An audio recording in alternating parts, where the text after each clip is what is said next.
এই মুক্তিযুদ্ধকে সংগঠিত করেছিলেন। সুপ্রিয় দর্শক, দৈনিক আগামী সময় থেকে সবাইকে স্বাগত জানাচ্ছি। দর্শক, এই মুহূর্তে আছি ঢাকা জেলা উত্তর ছাত্রলীগের কর্তৃক আয়োজিত বাংলাদেশ ছাত্রলীগের ৭৩তম প্রতিষ্ঠা বার্ষিকীতে। এই প্রতিষ্ঠা বার্ষিকী অনুষ্ঠানের উপস্থিত রয়েছেন গণপ্রজাতন্ত্রী বাংলাদেশ সরকারের ত্রাণ ও দুর্যোগ বিষয়ক প্রতিমন্ত্রী ডক্টর এনামুর রহমান।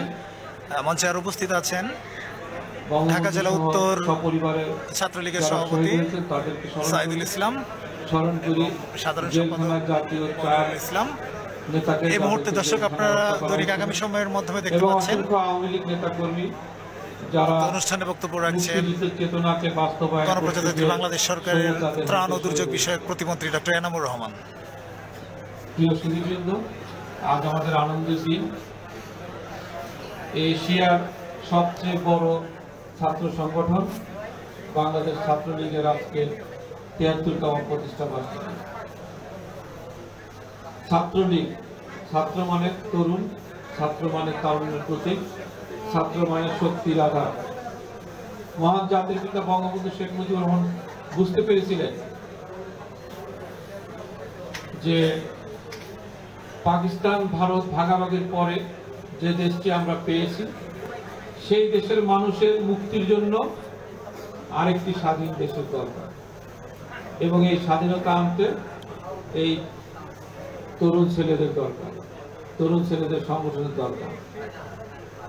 বঙ্গবন্ধু কিন্তু নিখিল ভারত ছাত্র ফেডারেশনের সদস্য ছিলেন এবং তৎকালীন মুসলিম ছাত্রলীগের নেতা ছিলেন, কর্মী ছিলেন। সেই অভিজ্ঞতা থেকেই তিনি অনুভব করেছিলেন যে কোনো সংগ্রাম আন্দোলনকে সফল করতে হলে ছাত্রদেরকে সংগঠিত করতে হবে, ছাত্রদের জন্য একটি সংগঠন তৈরি করতে হবে। সেই অনুভূতি থেকে তিনি ১৯৪৮ সালের ৪ঠা জানুয়ারি তিনি প্রতিষ্ঠিত করেছিলেন ছাত্রলীগ। তখন কিন্তু বঙ্গবন্ধু রাজনীতি করতেন মুসলিম লীগের, এবং তোমরা হয়তো জানো যে ১৯৪৯ সালের ২৩শে জুন মুসলিম লীগ ভেঙে তৎকালীন মৌলানা আব্দুল হামিদ খান ভাসানী, তারপরে শামসুল হক, বঙ্গবন্ধুর নেতৃত্বে আওয়ামী মুসলিম লীগ গঠন করা হয়, এবং ১৯৫৩ সালে আওয়ামী মুসলিম লীগ থেকে মুসলিম শব্দটা বাদ দিয়ে আওয়ামী লীগ প্রতিষ্ঠা করা হয়।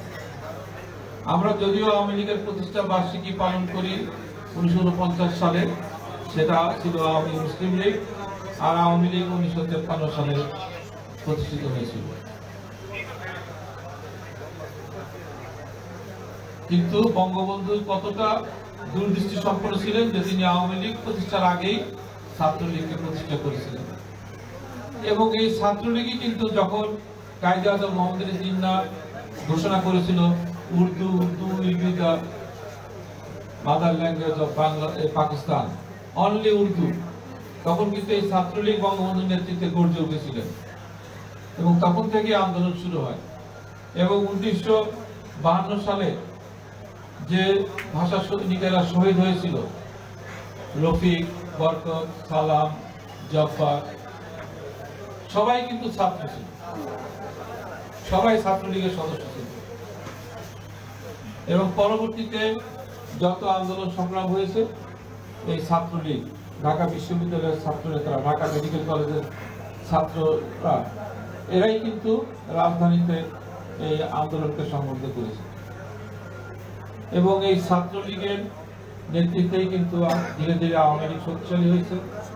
এবং ১৯৬৬ সালের যে শিক্ষা কমিশন আন্দোলন, সেখানেও ১৯৬২ সালের শিক্ষা আন্দোলন, সেখানে ছাত্ররা সম্পৃক্ত হয়েছে। ১৯৬০ সালে আমাদের মহান জাতির পিতা যখন ৬ দফা প্রদান করেন, তখন এই ছাত্রলীগ কিন্তু ১১ দফা পেশ করেছিল, এবং এই ১১ দফা এবং ৬ দফার ভিত্তিতে কিন্তু আন্দোলন সূচিত হয়েছিল, যেটা ৬৯ সালের গণ অভ্যুত্থানের রূপ নেয়। ৬৯-এর গণ অভ্যুত্থান সেটা কিন্তু ছাত্রদের এবং এই ছাত্রলীগের অংশগ্রহণেই সফল হয়েছে। এই ছাত্রলীগের চাপেই কিন্তু তৎকালীন আইয়ুব সরকার বঙ্গবন্ধুকে জেল থেকে মুক্তি দিয়েছিল। এবং ৭০-এর নির্বাচনে এই ছাত্রলীগ, আমি তখন দেখছি, আমরা তখন ছাত্র, আমরা দেখেছি কিভাবে তারা মিছিল মিটিং করেছে, আওয়ামী লীগের পক্ষে ভোটদানের জন্য তারা কি কাজ করেছে। তখন এত সুবিধা ছিল না, এত গাড়ি ঘোড়া ছিল না, সবাই পায়ে হেঁটেই কাজ করেছে। দিনে মিছিল করেছে, রাত্রে মশাল মিছিল করেছে, ছাত্ররাই করেছে, আমরাই করেছি। তারপরের ঘটনা সবার জানা আছে, নির্বাচনে বিপুল ভোটে নিরঙ্কুশ বিজয় লাভ করেছে তৎকালীন আওয়ামী লীগ। কিন্তু পাকিস্তানি সরকার বঙ্গবন্ধুর হাতে ক্ষমতা হস্তান্তর করে নাই, না করে তারা অত্যাচার করেছে। শত শত মানুষকে, নিরীহ মানুষকে, বাঙালিকে গুলি করে হত্যা করেছে। লক্ষ লক্ষ মা বোনদেরকে তারা ধর্ষণ করেছে। হাজার হাজার বাড়ি ঘর জ্বালিয়ে করে সরকার করেছে। নিরীহ মানুষদেরকে ধরে নিয়ে হত্যা করেছে।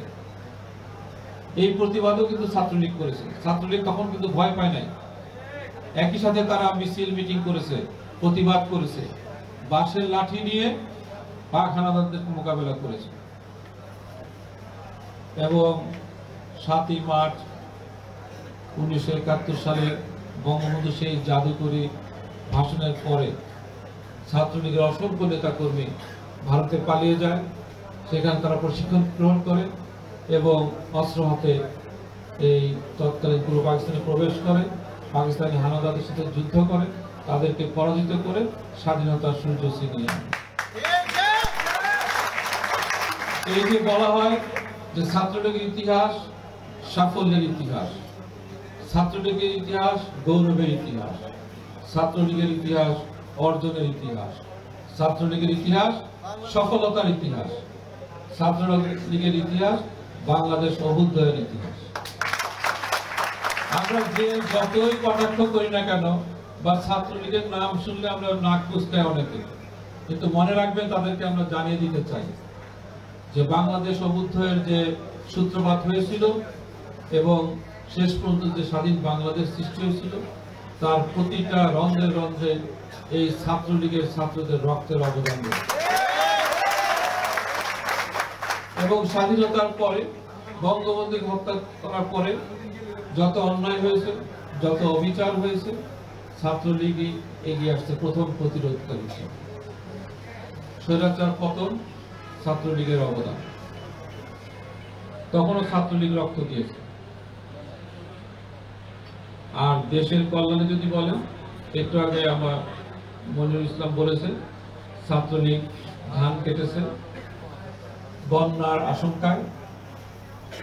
করোনার সময় ছাত্রলীগ বাড়ি বাড়ি মানবিক সহায়তা পৌঁছে দিয়েছে। ঘূর্ণিঝড়ের সময় ছাত্রলীগের ছেলেরা মানুষকে আশ্রয় কেন্দ্রে নিয়ে গেছে। বন্যার সময় মানুষের বাড়ি বাড়ি ছাত্রলীগের ছেলেরা খাদ্য পৌঁছায় দিয়েছে। বন্যা কবলিত মানুষকে উদ্ধার করেছে, আশ্রয় কেন্দ্রে নিয়ে আসছে, গবাদি পশু নিয়ে আসছে, তাদের মধ্যে ত্রাণ বিতরণের সহায়তা করেছে।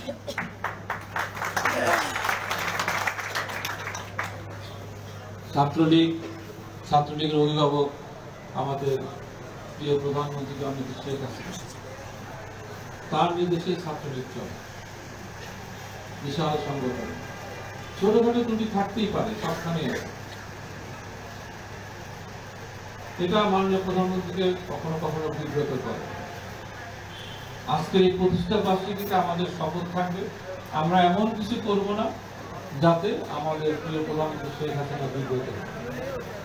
আমরা এমন কিছু করব যাতে আমাদের প্রধানমন্ত্রী প্রশংসিত হয়।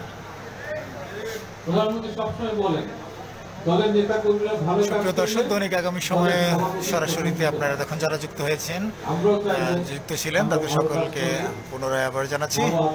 বাংলাদেশ ছাত্রলীগের ৭৩তম জন্মবার্ষিকীতে ঢাকা জেলা উত্তর কর্তৃক আয়োজিত আজকের অনুষ্ঠানে বক্তব্য শুনছিলেন গণপ্রজাতন্ত্রী বাংলাদেশ সরকারের ত্রাণ ও দুর্যোগ বিষয়ক প্রতিমন্ত্রী ডক্টর এনামুর রহমান।